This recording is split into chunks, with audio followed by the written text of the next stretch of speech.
Sporting events, regional travel and entry into pubs and restaurants could remain off limits for unvaccinated people in New South Wales, even when the state reaches its 80% double dose target. The government is expected to reveal its roadmap for 80% this week as debate ignites among Cabinet as to when the state should reopen community activities to those who are unvaccinated. Freedoms for the unvaccinated may not come until the state has reached 90% double dose vaccination, which is hoped to be reached before Christmas. Treasurer Dominic Perrottet is pushing for the state to reopen for everyone once all adults had received access to a vaccine, but other crisis cabinet ministers are opting for a more cautious approach. Authorities, however, are warning of the importance of receiving a COVID vaccine. 11 people died with the virus in the past 24 hours. 9 were unvaccinated.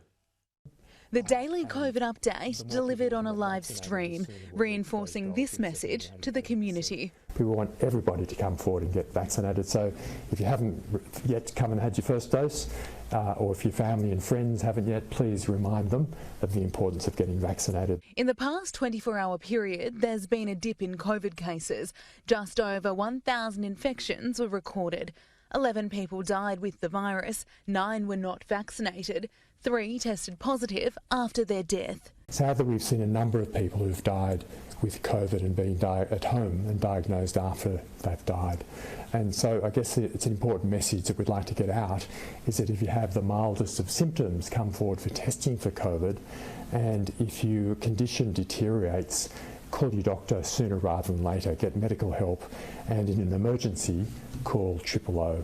The New South Wales Government is expected to unveil the next phase of its COVID roadmap next week, which will detail what life will look like once 80% of residents are fully vaccinated. It's likely to see higher caps for hospitality, increased visitors to the home, more guests at weddings and funerals, and a return of community sport. Statewide travel may be reconsidered as some pockets of New South Wales have lower vaccine rates than others. We had bookings to go to the Blue Mountains. We had to cancel it, so we'd like to go back there. I'd be particularly careful, probably, wear a mask and everything still. Byron. And you're not concerned that they might have lower vaccine rates than what we have here in Sydney? No, it's booked, ready to go. If there's pockets we can't go into, that's fine. Just looking forward to travelling. Vaccine rates are rising.